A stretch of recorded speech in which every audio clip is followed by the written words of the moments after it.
So this is the, what are we calling this, Hans? History and the Power of Narrative. History and the Power of Narrative. So I think this was this your idea of doing these talks? We wanted to mix things up a little bit because in previous years, it's just been panel after panel after panel. So we want to do some things a little differently. So Hans had this idea of doing some short talks by different people, and then with a period of questioning after that, after each of them, rather than doing a full-on panel, and I thought that was a good idea. And we originally had 4 of these scheduled, which is why it says 4 in the program, and there's only 3 listed because the Newquists could not make it because Russell had to have shoulder surgery. So that's why we're down a significant percentage of people this year because they have a lot of people. But Morgan was going to be doing a cool presentation that unfortunately we don't get to see. Maybe next year she'll do it. Hopefully they'll all be back. So that's why we have 3 presentations instead of 4. I think I have a full 2 hours booked for this. Is that right? No, 1 hour. Oh, it's only 1. Okay, so we we have 2? No, we do not have to. Okay, then I gotta let you get started then. So And all the superhero fans will be upset if you run over Rachel. I will. They'll have to fight me. I will. Yeah, I guess I shrank it to 1 hour. I was thinking I still had 2 hours, so I can't take up any more time. Hans, up to you. Oh. Over to you. Rachel leads us off. Wait, I thought I was going to use this one. Oh. Okay. You did tell them who I am. All right, they know. Okay. What? Oh, okay. Our first speaker. Our first speaker here is Professor Rachel Fulton Brown, Professor of Medieval History at the University of Chicago. She has been a Based Con feature since the very beginning. This is her 5th Based Con, 5th appearance. And she is going to tell us about the Geatish dragons of Denmark.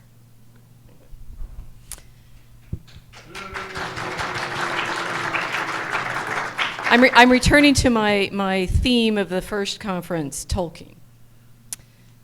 Tolkien, as we all know, was no fan of allegory. As he famously declared in the foreword to the 1965 paperback edition of The Lord of the Rings, I much prefer history, true or feigned, with its varied applicability to the thought and experience of readers. How interesting, therefore, that in his now equally famous 1936 British Academy lecture on Beowulf, he castigated his fellow scholars for reading the poem as a source of history, rather than, as he insisted they should, taking it on its own terms as a work of art. In his words, quote, Beowulf is not an actual picture of historic Denmark or Geatland or Sweden about AD 500, but it is, if with certain minor defects, on a general view, a self-consistent picture, a construction bearing clearly the marks of design and thought. And indeed, we might say Tolkien won this round, or did he? Thanks to Tolkien's scolding, not to mention his use of the dragon for his own artistic purposes, Beowulf has been held up for the past 80 years plus as a great work of art, more famous for its fairy tale monsters than its historical setting. Certainly it contains lots of names and place names that suggest its author must have known something about Denmark or Geatland or Sweden, but nobody now thinks that it tells us anything accurate about their actual history. It is surely better to concentrate on the monsters, as Tolkien suggested, than to spend our time knocking over towers looking for clues. Except, most of the poem is not about our hero Beowulf's fight with the monsters. Most of it, in gaming terms, is backstory. Genealogies of the Shieldings, accounts of kinslayings and feuds, betrayals and doomed marriage alliances, recaps of the wars between the Geats and the Swedes, and prophecies of doom. You can see why the historians got excited and started knocking over the poem tower. No, no, no, we can hear Tolkien exclaim, don't look over there. We've got a dragon to slay. In his words, quote, the monsters are essential, fundamentally allied to the underlying ideas of the poem, which give it its lofty tone and high seriousness. Well and good, but why then all the backstory? To give Tolkien credit. There are reasons to be suspicious of Beowulf as an actual picture of historic Denmark or Geatland or Sweden about AD 500. For one, the date of the manuscript. That's right, there is only one manuscript, and it has been conclusively dated on paleographical grounds, the handwriting of the two scribes, to a single decade, sometime between AD 1001 and AD 1010. In other words, 500 years after the events purportedly described in the poem. Oh, but wait, you will say, how do we know when to date the events? Because we know when Beowulf's uncle Hygelac died at the hands of the Franks, aka the Merovingians, thanks to a reference in Gregory of Tours. Hygelac mounted a piratical raid on the Frisian coast, and Prince Theudebert, son of King Theuderic, reigned AD 511 to 534, intercepted and killed him along with most of his men. Beowulf swam away with 30 suits of armor, but Theudebert took Hygelac's breastplate and jeweled neck ring. Fantastic? Perhaps, but it gives us a date around AD 525. These two dates leave a considerable gap in our knowledge about when and by whom Beowulf was written, fueling a whole sub-industry of Beowulf studies arguing dates. But there is a further complication. You may have heard of the Danes. The Danes, to put it mildly, were not the friends of the Anglo-Saxons, spending centuries from AD 793 to 1014 sending their own raiding parties to the English coast. The poem, however, is written in Old English. That is, for those keeping track, the language of the people the Danes conquered, and famously, in the case of Canute, married. Although technically Ethelred's widow Emma was from Normandy, even if her son Edward would become the last king of pre-Norman England, don't get me started. Here's the question. How could a poem written in Old English preserve the history of a people whom the English, the Anglo-Saxon, audience of the poem would have considered their mortal enemies? And not just preserve their history, but send the hero of the poem, the Geat Beowulf, to their rescue? Spoiler alert, even Tolkien changed his mind, although it is only since AD 2014, when Christopher published his father's prose translation of the poem and some of his lecture notes, that this has started to become clear. Even if the Beowulf poet wasn't writing history, he had an uncanny sense of when to insert his fairy tale elements into the political chronology, just before everything fell apart for the Geats and the Danes. It would take longer than we have this morning to unpack the details, not to mention requiring more philological chops than I can comfortably command. But to give you a taste, let's talk about meodasetla, in the vulgar tongue, mead benches. More to the point, what it meant to open the poem to a shout out to Shield Sheafing, great breaker of mead benches, who struck fear into his enemies. Excuse me, would you like to share this with class? Sorry, I'm trying to help you because we have less time than I thought, so we're going to give you and Blaine this full hour, so you have a half hour. Oh, goody. I'll slow down. And then, so you're not quite as pressured, and then Hans is going to do his thing at 3 o'clock. Okay. Instead, because we have a free hour then. So Settle in. I was trying to do this to time and everything, right? Okay, so mead benches, look, 3 different translations of the opening lines, right? And the whet, there's a whole debate, listen, low, well, right? How do you translate it?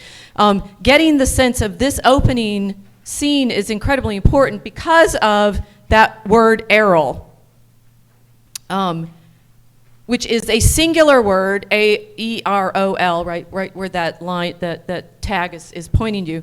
And Tom Shippey, on whom I'm relying completely in all of this, so this is basically a book review for you of Tom Shippey's excellent book, says that you can see how many different translations there are. Lutze translates it plural, struck fear into earls. Tolkien said he who laid fear upon men, he who was first found forlorn, which means nothing and is sort of like, okay, it's a singular, but why should we make it a plural? But what should we do with that? Shippey says, and I think this is Shippey relying on other people too, it's singular, fear into the warrior, but it's actually a people name, not a person name. According to Tom Shippey, this Earl, okay, you have to worry about the Earl and also the we, right? We have heard of him. Well, why should he be so famous? Why should defeating Earl be as bad as breaking up the mead benches? Well, according to Tom Shippey, most likely Earl was not a single warrior, but a whole people. In fact, the feared Eruli, the quote, barbarians, famous for their height, for fighting without helmets or armor, and for their kindly habit of killing any of their male relatives who survived to old age to spare them the terrible shame of dying a natural death. That's Shippey. They were, in a word, badass, and shield sheafing was badassier, which means breaking the mead benches was probably something more than simply throwing furniture about, something, let's say, a monster would do. This is a mead hall. Okay, it's a modern reconstruction of what we think a mead hall looked like, but it gives you the flavor. Here's where it originally stood, conveniently right where the Beowulf poet locates Hrothgar's mead hall of Heorot. What, if you were Hrothgar, would you do with a mead hall like this?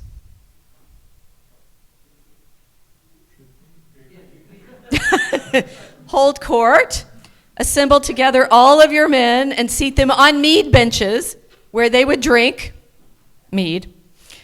Hand out gifts, aka mathams, to those who had served you well in between bouts of drinking. Lots and lots of mathams. More mathams if you were particularly good at collecting them, the fancier the better. But here's the thing, where would you get such mathams? This is actually a serious question because there's no gold in the north. Stealing them! Exactly. By stealing them off of other men, right? Remember that neck ring that Prince Theudebert took from Beowulf's uncle Hygelac right after he killed him? Right, the same neck ring, according to the Beowulf poet, that Hrothgar's queen Wealhtheow gave to Beowulf after she warned Hrothgar about adopting Beowulf as his son when Beowulf was there, seated on the bench between her sons, Hrethric and Hrothmund. The neck ring, in other words, was intended for Beowulf, not Hygelac. Ominous stuff. To paraphrase Shippey, these were pirate societies based on looting each other for treasure and handing out gifts as markers of worth. It gets worse. Remember that mead hall?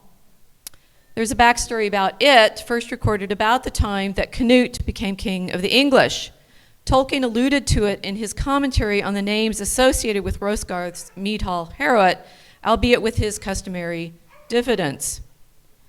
Quote, the site of Heorot had a religious significance, Tolkien notes, with a footnote on the names Froda and Ingeld as references to the Norse gods Njordr and Frey, Yngvi Frey, quote, this is Tolkien again. But also after the Danish seizure of this site, we find the name Freyawaru given to Hrothgar's daughter, and the Danes claim the title Friends of Ing, end quote.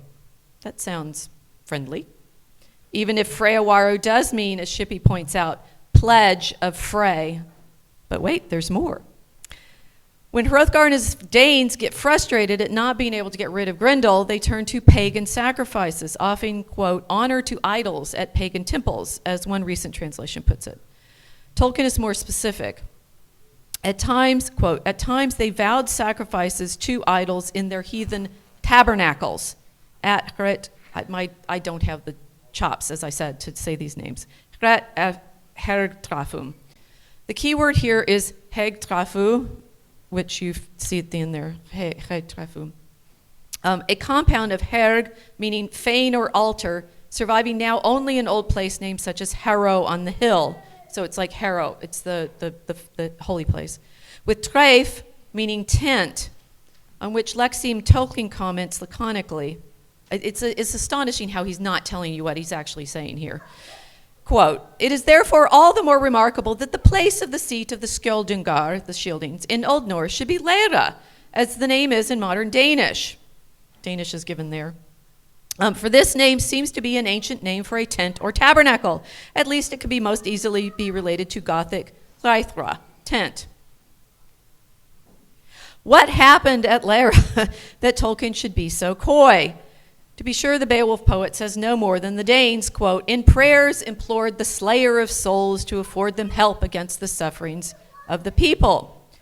But more recent archaeological investigation has given weight to another, likewise famous account of the sacrifices made by the Danes in this tabernacle. I can do a whole footnote on why tabernacle is a wild term to be using here, but we can save that for the comments. Tietmar, writing in AD 1016, the Bishop of Merseburg noted, "In those parts, the center of the kingdom is a place called Lera, Lerun, in the region of Seilund.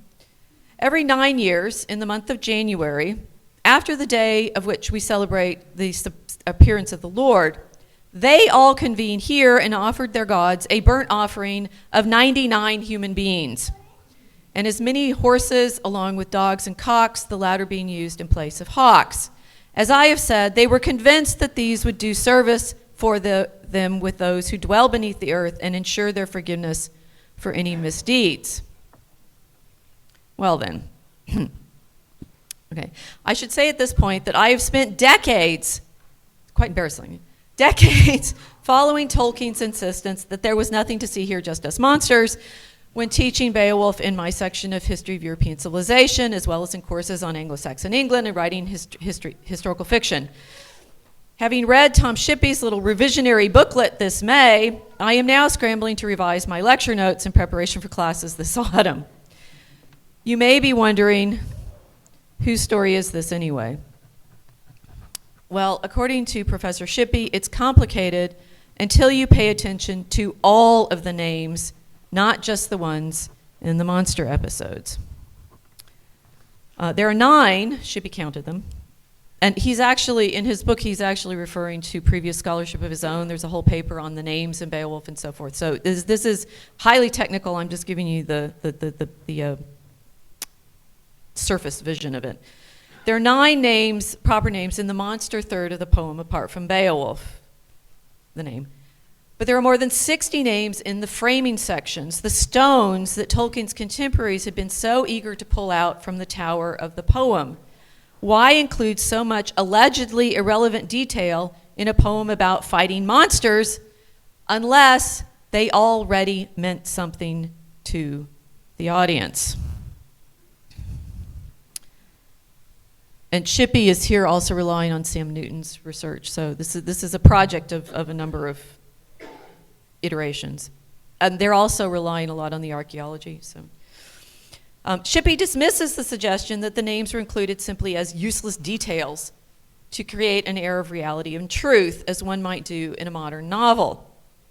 In Shippey's words, quote, "The poet spent so much time and effort on the background of his fairy tale of troll, hag, and dragon, putting in all the names and allusions because he thought, rightly or wrongly, that it was all true, historical fact. He expected," Tolkien, Shippey talking about Tolkien, right?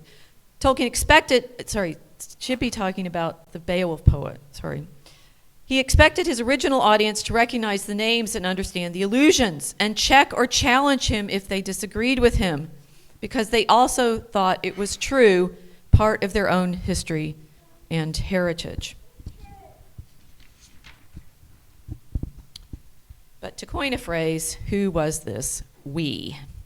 And we have heard the stories that I'm about to tell you with all of these names in it that, I mean, it's like following Tolkien's own genealogies, right? And recognizing, as Shippey has done all of the deep research on exactly what those names are and where they're coming from. Who would know them, right? One of the other things Shippey does very nicely in his demonstration is saying some of these, you could say they're in there for, flavor and color, but the thing is that some of the names that are explained least are the ones that we know something about, and vice versa. It doesn't match up with any, they're all fictional, right? That there's some way in which his audience would know this. Well, I will leave you the pleasure of reading Professor Shippey's proof in full and skip to his conclusion. This blew my mind when I realized what he was arguing. We were the Geats who fled the destruction of their mead halls soon after the death of Beowulf, coming to northern England and settling, according to Shippey, a North Yorkshire man. Because all of these arguments depend on like where I came from or my family did. But Shippey makes an excellent argument saying they came to northern England and settled in the northeast of England near Durham and Gillingshire. He calls it Geatlingham. They are the ones who remembered the names of the Geatish royal family, like Hrethel, Heribald, Hrathkin, Hygelac, Heardred, Ingeld, and Beowulf. The followers of Getla, or rather asterisk Geatilla, or asterisk Goutilla, Daddy Geat, if you remember your diminutives like Attila, aka Daddy the Hun. Yes, really. They also remembered the mead halls that were no longer there. What happened to them? Remember Shield and his habit of furniture breaking? How he, quote, took away the mead benches from troops of enemies and struck fear into the warriors' warriors? The 5th and 6th centuries, aka the migration period, was not an easy time up north. There were feuds and crop failures and years when the sun didn't shine over the whole of the earth. Probably because of a volcano, except nobody knew where or how many volcanoes were involved. And we know this now because of core sample studies and ice studies and such, that the volcanic eruptions they're recorded by people like Procopius, but it mainly as there was no sun that year. It's from the dust. Causing global cooling and famine and plague and more feuds, and even worse, the mead halls burned down. More than once. Because that is what folk kings, Theodekinga, did, aka pirate lords, better, gang leaders, when they captured the mead halls of their enemies, after slaying the men on the benches.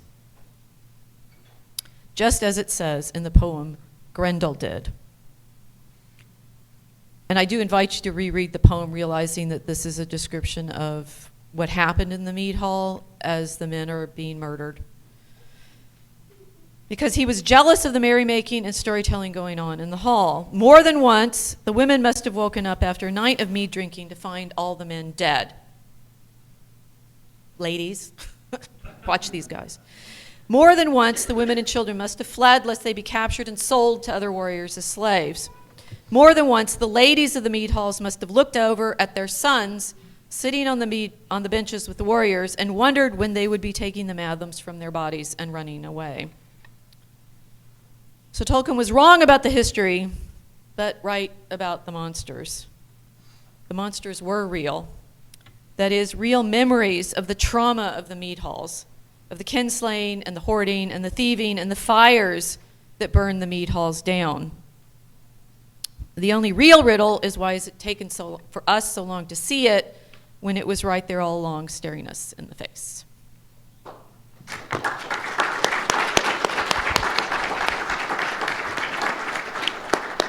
I kept my 20 minutes, and now I have questions.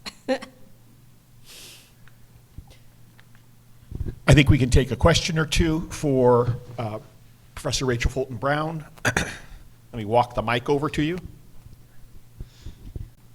Ma'am, the horse sacrifices, is this related to Aryans and the migrations that I guess some of us who have been following some of the recent genealogical stuff has been talking about? So all of this, the deep research, if you want all of the archaeology, comes out of the things that people are finding in these, I mean, this is what we have, right? Outlines, right? And the archaeology, like that is apparently one of the most famous objects that's been found in these digs, that it looks like it's a piece of a helmet, right? The eye. They're finding things like the mead halls were actually burned down, and there was one that Shippey talks about that they find the bones left in it to be chewed by dogs. So it's definitely what's happening in the poem of the people being murdered in the halls and the halls being burned down. The arguments about exactly what's happening at Lyra, which is this site, and the sacrifices, I mean, we've been going back and forth on whether or not Tietmar knew what he was talking about. And the more the archaeology is looking at these places, the more we're thinking maybe he did know what he was talking about. But I'm not as far into that scholarship, because I just read Shippey in May and realized I had been telling my students the wrong thing for decades. No, seriously, this is horrible, right? Following Tolkien, who insisted, no, it's a poem, don't worry about the history of it, and then realizing that, in fact, it may be the most accurate description we have of what happened in those mead halls that we have, because it's like when you read Grendel going and eating all the bodies, they were chewed by dogs. I'm going to ask Blaine to go ahead and get your presentation ready while we do one last question for Professor Rachel Fulton Brown. He's got one here. Oh.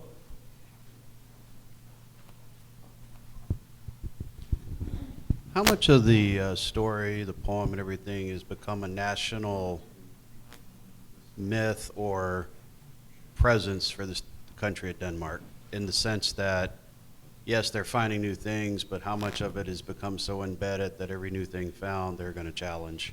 So that's been their problem, right? And that's what Tolkien was worrying about. When the poem was first published in 1815, I mean, one, it was jumped on as English, right? And so, and this is the problem, is like, if you realize it's written in Old English, how does the poet know anything happening in this other region?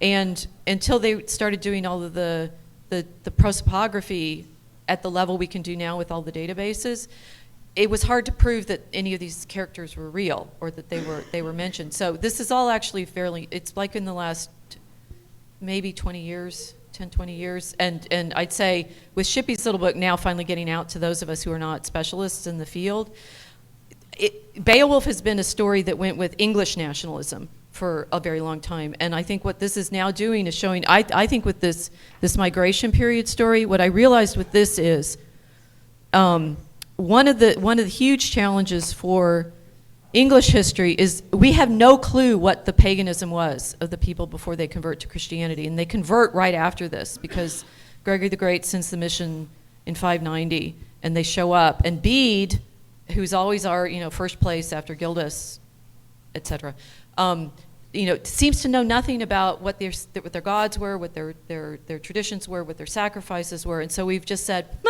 we don't know. But now, if you realize, one, what they were was refugees, right? The people that came across and survived all of that feuding and kin killing and everything, they came with nothing, right? The Jutes and the Angles and the Saxons, but they also probably drove out, the archaeology is also showing this, they probably drove out all the people that were living there already. So it's a trauma, there's a lot of trauma story in the background of this, and the degree to which we are able to accept that as part of the story is an interesting element of it. There's one man who's doing a lot of migration studies that's very interesting, and he's with the archaeology saying it's comical to pretend that this wasn't a really brutal transition. Yeah. Thank you so much for that presentation. Let's have a round of applause for Professor Rachel Fulton Brown.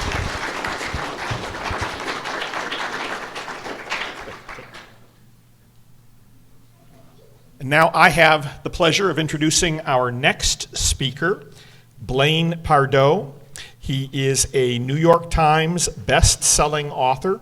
His work spans a variety of genres, from science fiction to military nonfiction to true crime. I've particularly enjoyed his recent work on tenure, and I'm glad to see we have a third edition of Tenure coming out. Blaine is going to be talking with us today about the lies our fathers told, the Cuban Missile Crisis. So I'll turn it over to Blaine Pardoe. Thank you.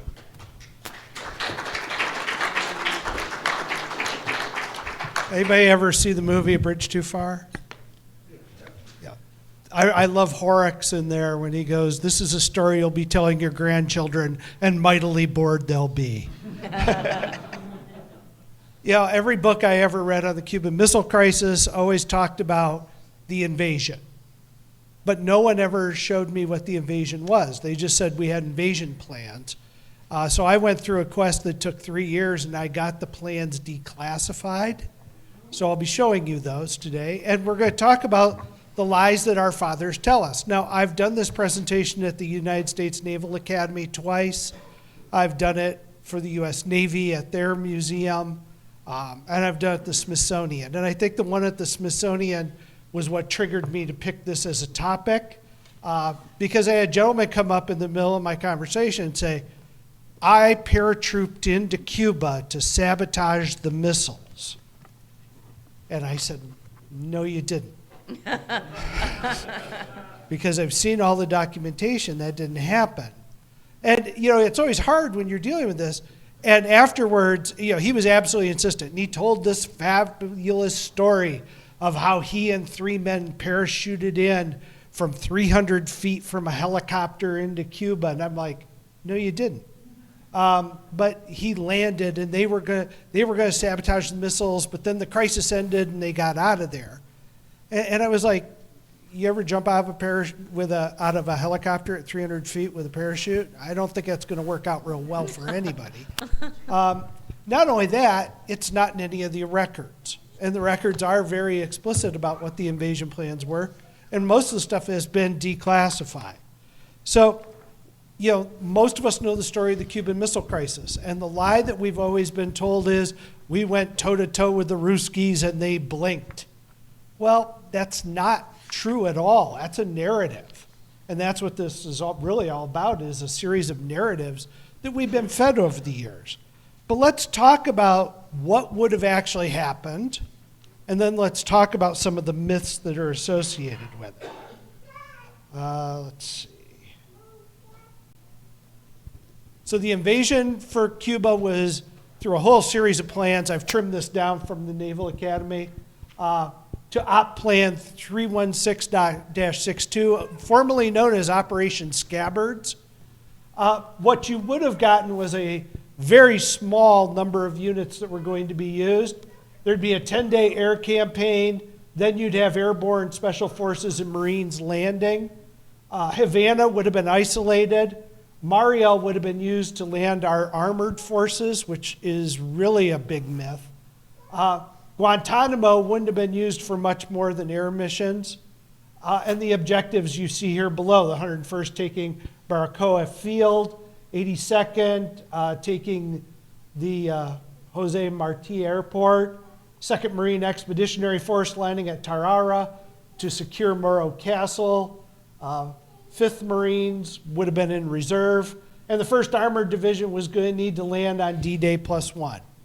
Sure sounds like we're hitting them with overwhelming force, and the story we've all been told by all our fathers is, boy, we would have beat the hell out of those Cubans.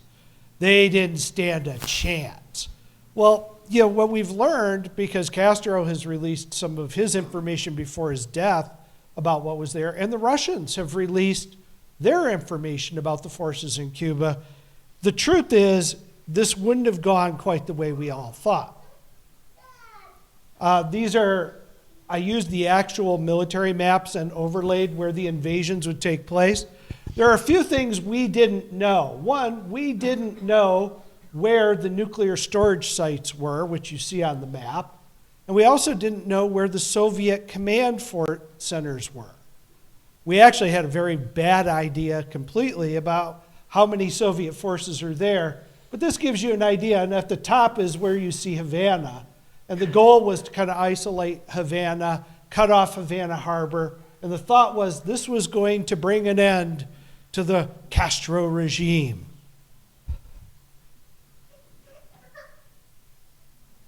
And this gives you a little bit more detail of the Marine invasion. So this is how this would have played out, at least by American standards. But this assumed a very weak Cuban military, very few Soviets on the island, not much in the way of armored vehicles, etc. And I think you're going to find, when we get into this a little more, it was going to be a little bit harder. What we now know, and I've taken the Cuban information about where the targets were and where they had troops placed, this was going to be really tricky. And the real goal that they wanted to secure was Morro Castle, which is up here in that area.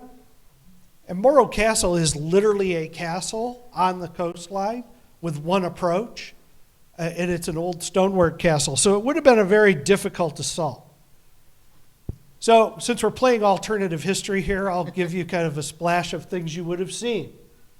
This is Admiral Dennison, Commander-in-Chief of the Atlantic Fleet, who would have been the overall mission commander. Now bear in mind, the United States Navy had not executed a full-out amphibious assault since Incheon. So we didn't have a great deal of experience, but you would have got to know Admiral Dennison well.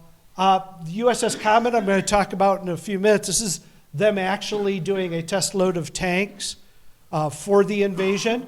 And just to show you the security system around Guantanamo Bay, you see the beer cans on the barbed wire. It really was, they called it the cactus line down there, and it really was not heavily defended. So let's talk about the myths. These are the narratives we've been told over the years. The U.S. was at a risk of first strike because if you've seen the movie 13 Days, the fear was the Russians were going to launch missiles and we would be wiped out. Well, all the missiles in Cuba required an hour to fuel. So they have to roll them out there and fuel them, and it was a very dangerous procedure. I mean, if you've seen videos that are now available of the fueling of those missiles, it would have taken a long time. Just moving the missiles out for a launch status would have been something we would have been able to spot with reconnaissance aircraft and easily disrupt it. So the concept that they were going to roll these missiles out and launch them at the United States without us being able to respond really just wasn't there. The real risk was that we didn't know, by the way, at the time, were the Luna missiles. These are tactical missiles that were on the island of Cuba that had nuclear warheads. Now, for half of the crisis, Khrushchev had actually designated that the local commanders could fire those missiles with nukes at their discretion. It wasn't until the last 2 days of the crisis he rescinded that. So, if you think about it, if you're a Soviet commander and the Americans invade, and let's say they do start beating the crap out of you, are you going to fall back and use the one weapon you know they won't use, a tactical nuke? Probably. And those Luna missiles were a danger we did not know about until 1990.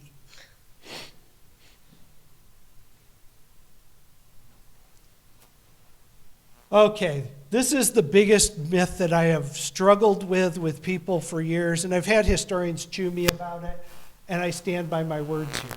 Myth 2 was, this was all the Soviets' fault. They put those missiles in, they were being provocative. But you really got to rewind history a little bit and take a look at what preceded all of this. First was the Berlin crisis. We all know the wall went up. Most of us have probably only been alive to see the wall go down. But the wall actually went up at one point. And the United States response was, okay, you built a wall. We'll let you do that. We didn't respond hard at all. Kennedy administration really just stepped back and let it happen. And that sent a very clear message, by the way, to Khrushchev that the United States wasn't going to take a hard stand. Then came the Bay of Pigs, where we actually tried to sponsor Cuban refugees to try to retake the island, which was a disaster. So there was again a message that the United States, when push came to shove, wouldn't put its own troops in, wouldn't commit, because we didn't do it for the Cubans that we put in there. We let them stay on the beaches and get caught. So we really set the stage. President Kennedy's weak responses in these two areas set the stage to where Khrushchev thought, I can do this and there's not going to be any ramifications. The Kennedy administration is weak. And that was something that was very different. So blaming it all on the Soviets has come out, and it's an American version of the story. Myth number 3. The Joint Chiefs were pushing for war. And if you've seen the movie, how many people in here have seen 13 Days? Great movie. I love it and hate it. It's the best movie about the Cuban Missile Crisis, and the things it gets wrong are horrible. But there was always in there this push that Max Taylor, General Taylor of World War II fame for the 101st, was pushing to go to war with Cuba. And I've actually read all of the ex-con transcripts, which was the committee that was evaluating how to deal with this crisis. And this really comes out of Kennedy saying, how can we be sure that those missiles are destroyed? Because the Air Force said, we don't know for sure. We're probably going to get about 70% of them in the bombing campaign. He said, how can we know for sure? And Taylor said, the only way to know for sure is boots on the ground. You've got to have troops on the island. That's the only way to know those missiles are destroyed. So that has morphed over time to the narrative that, in essence, excuse me, I've got bloody nose coming out here. That, in essence, we are dealing with, the Joint Chiefs pushing for a war that they really weren't. Myth 4, we made them back down. And, the one thing that 13 Days does do is it does explain this. We had Jupiter missiles that were obsolete in Turkey. And under the table, the Kennedy administration traded those missiles for the missiles in Cuba with a promise that we would no longer try to invade Cuba. Now, the American public had no idea this. And so the myth is the Soviets backed down. They blinked. Reality was, never happened. And under table exchange, missiles for missiles happened. Myth 5, we could have invaded Cuba easily. Okay. Cuba had 300,000 regular troops, 100,000 militia. They had just undergone outfitting with Soviet equipment and undergoing 6 months of Soviet training on the island. The U.S. estimated there were 17,000 Soviets on the island. In reality, there were 44,000. By the way, they were armored brigades. They were on the island not with obsolete World War II tanks, but frontline Soviet vehicles of the time. The enemy had a lot of tanks. They were moving them at night. Remember, it's 1962. We didn't have night vision, not the way we do now. So they were moving these vehicles at night, and they were seeing, I've seen the photographic evidence, all the tank tracks and vehicle tracks, and they were hiding them in the jungle. We couldn't see them. So we had no idea really how many armored vehicles were even there. And we didn't factor in where those troops were and where the missile placements were and where the missile warheads were stored. And the Soviets did have tactical nukes. There were other factors that kind of bled into that myth that this was not going to be a cakewalk. Remember the picture I showed you, the the ship Comet, and they were loading the tank on? All of our landing ships were World War II vintage. The tanks they were putting on them were not Sherman tanks anymore. These were large 1962 armored vehicles. The Comet tried to load a minimum load of armored tanks, and the captain refused to untie from the dock because the ship would have capsized. We couldn't have landed the 1st Armored Division that first day. We didn't have the equipment to do it. The second point is a scary one that factored in and became something that got fixed. We only had 30 days of munitions for the Air Force and for the Army. Most of our stuff was in Europe. 1962, we were convinced that's where the war was going to be fought. So after 30 days of an air campaign, the Air Force would have been flying recon only. Now, the good news is the Soviets had given a couple of MiG-19s to the Cubans, but they were still in crates. They were trying to uncrate them during the crisis. I don't think that was going to be a real big problem. Guantanamo Bay is a horrible position. It's great that we have that facility, and I think it's great that we still maintain it. But from a military standpoint, the Cubans were very prepared to make an assault on Guantanamo as part of the missile crisis. So if the invasion had happened, their plan was to, well, this is our chance to boot them out of Guantanamo. Also, we got getting what I would call stupid. We started doing things like we set up flights to drop pamphlets thinking that the Cuban people would rise up and revolt against Castro. That wasn't going to happen. Castro's plan, by the way, for the crisis was to flee Havana and go to the mountains like he did with Batista and fight a guerrilla war. So I want you to picture the United States involved in a jungle campaign against a guerrilla sponsored by a guerrilla force sponsored by the Soviets. Does this sound at all like Vietnam? Okay, and it really, this would have become, if this had happened, I conjecture, this would have been our Vietnam. Vietnam probably wouldn't have happened. This would have happened. And it would have been very similar results. Now you may say, well, but the Navy could bombard them and blast them into oblivion. We saw in World War II, you can dump a whole lot of naval shells on an island and the enemy can still live and fight on. Pardon? Logistics. Oh, yeah. The logistics alone was crazy.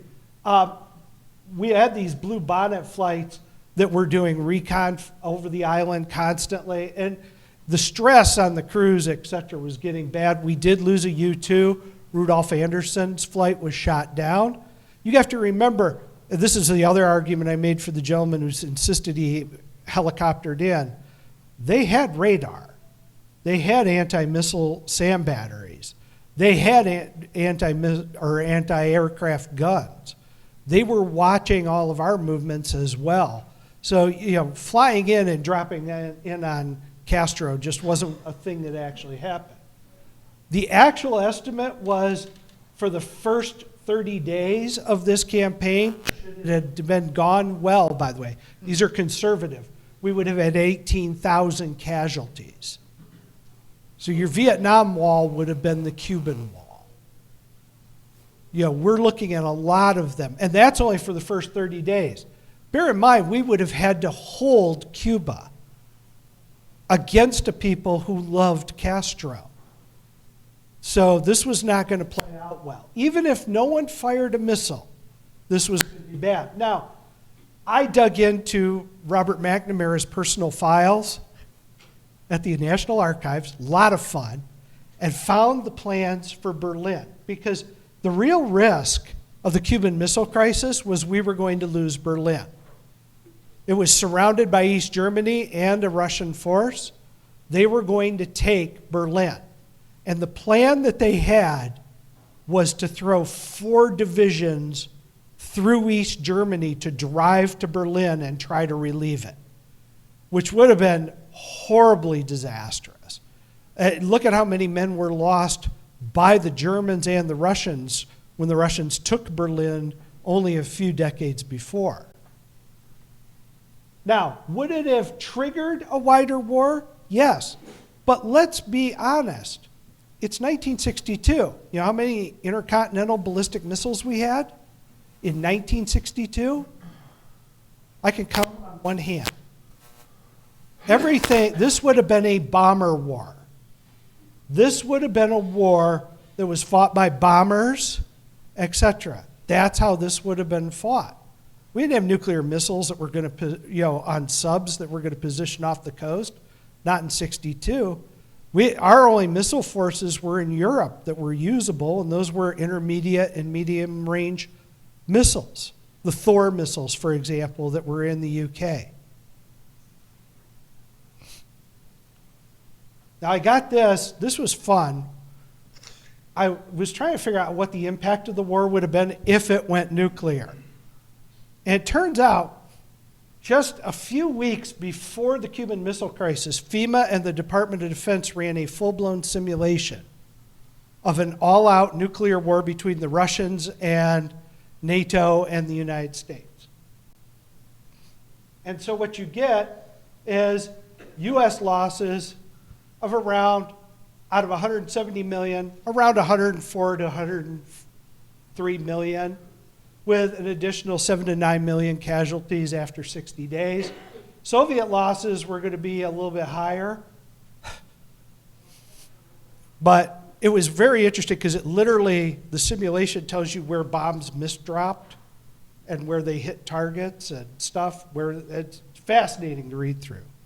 It'll actually, if you go through my book, I put the full table in there so you can see if your hometown got nuked. And that's it. Those are the lies we've been told over the years. And I at least want to give you a different perspective to this. So let me grab a seat here, and I'll take some questions. We'll do a couple questions here and then move on to the next panel. Bill, would you like to lead off the questions? I have to confess I came here to rebut, but you made a good presentation. I was in Germany during the Cuban Missile Crisis. My dad was stationed there.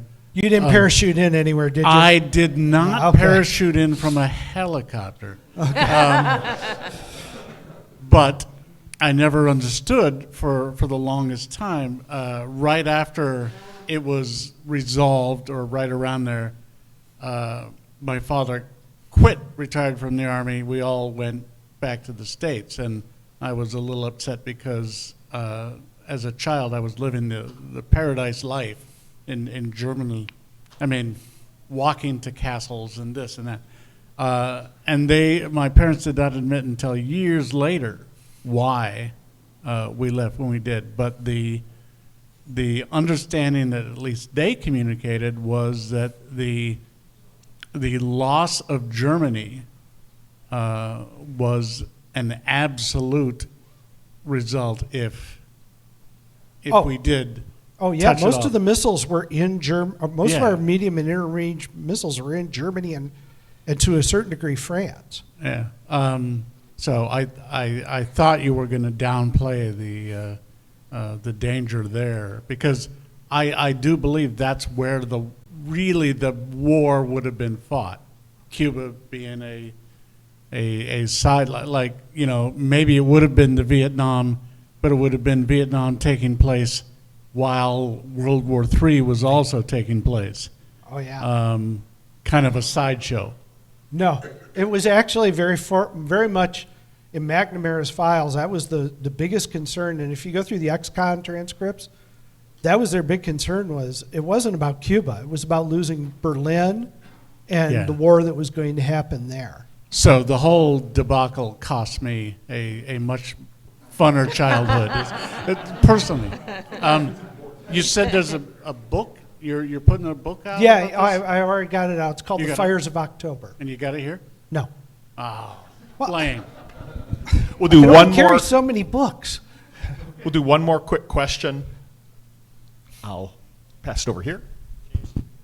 Question on the satellite photos and the refueling of the missiles. You said that we would know about that in time, but I thought satellites at that time were using film canisters. It took like a week or two to I develop. misspoke. It didn't take a week or two to develop them, but the U-2 canisters were being developed in 12 hours. And we had U-2s, but even 12 hours, we wouldn't have had enough warning to stop them before they could launch. Oh, right? we had low-level recon flights. The Blue Bonnet flights were low-level recon flights.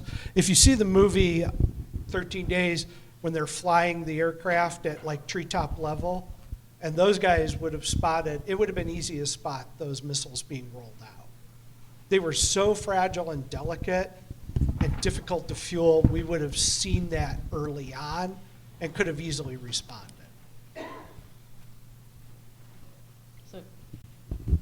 So my comment is, we just gave the same paper. There be dragons. And part 3 will be this afternoon.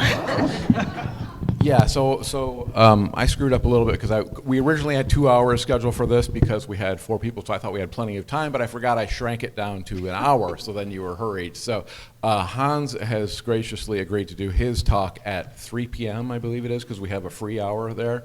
So let's take a quick 5-minute break, and then we'll come back at like 11:05 and try to get started on our the next panel, which is the superhero panel, I think. Stars, Stripes, and and Superpowers. Superpowers. Yep.